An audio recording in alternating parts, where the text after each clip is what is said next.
My name is Laura. I'm 45 years old, and this story happened to me 10 years ago. I was the mother of little Liam, who was 10 years old at the time, the greatest gift God could have ever given us.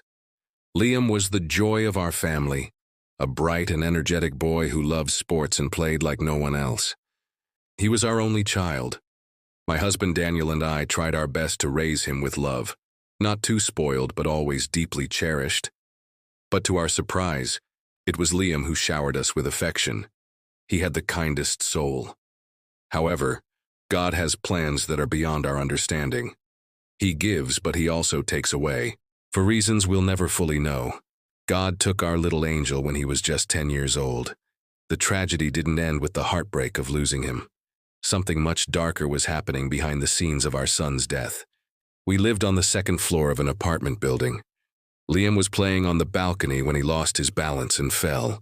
I was in the kitchen preparing lunch and saw the exact moment it happened. I felt like my soul left my body.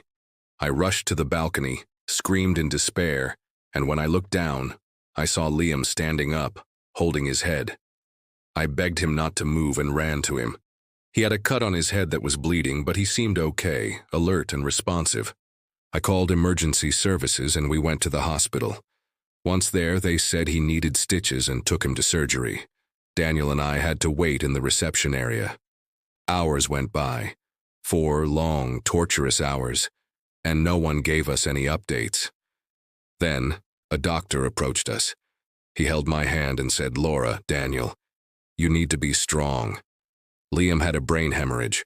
We found bleeding in his brain and rushed to try and remove it, but he didn't make it. "I'm so sorry, your son suffered brain death." I couldn't believe it. He had gone in for stitches, and now he was dead? I screamed in disbelief. My world froze, and to be honest, I don't think it has ever fully started moving again. Later, after I had calmed down, the doctor returned with a document requesting organ donation. A patient was in urgent need of a heart, and Liam was a match. At first, I couldn't comprehend what they were asking. I didn't want to sign anything, but eventually, I did. We held the funeral for our beloved son, but I couldn't find peace. Every night, I would walk past the living room before going to bed and see the little armchair where Liam used to sit to watch cartoons. Now it sat empty. Then one night, around 3 a.m., I got up to get some water. I turned on the hallway light, which dimly lit the living room and kitchen. As I passed by the armchair, I thought I saw Liam sitting there. A cold chill ran through me, but I didn't look directly. I thought it was just my mind playing tricks. Suddenly I heard a soft sobbing sound, someone crying. I knew that voice. It was Liam. I slowly turned and saw him sitting in the chair, crying. His face was pale and full of sadness. Terrified, I said, "Liam, why are you so sad?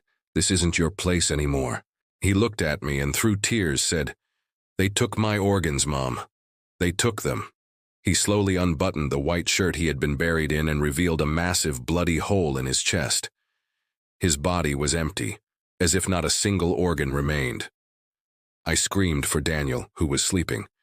He came running, but by the time I told him what had happened, Liam was gone. Daniel insisted it was all in my head, that I was still traumatized, but I knew it wasn't my imagination. I knew there was more to this. The next morning, I went to the hospital and asked a nurse about the patient who received Liam's heart. No one had any information. I caused a huge scene, demanding answers. Something wasn't right. As I left, a man at the hospital door slipped me a piece of paper with a phone number on it and whispered, "Don't tell anyone I gave you this." At home, I called the number. No one said anything at first. Out of instinct, I said, "I'm the guardian of Liam." A deep male voice replied, "They've already been taken. You can inform the boss." My blood froze. I collapsed onto the couch. When Daniel arrived, I told him everything. We took the number and everything we had to the police. After a long investigation, they discovered a black market organ trafficking ring operating inside the hospital. A group of doctors was harvesting organs from deceased patients, especially children, with a preference for boys. To this day, I still don't know whether my son really died from that fall, or if they let him die. That we may never find out. Only one doctor was ever arrested. In this country, money speaks louder than justice. Those doctors, those monsters, had plenty of it.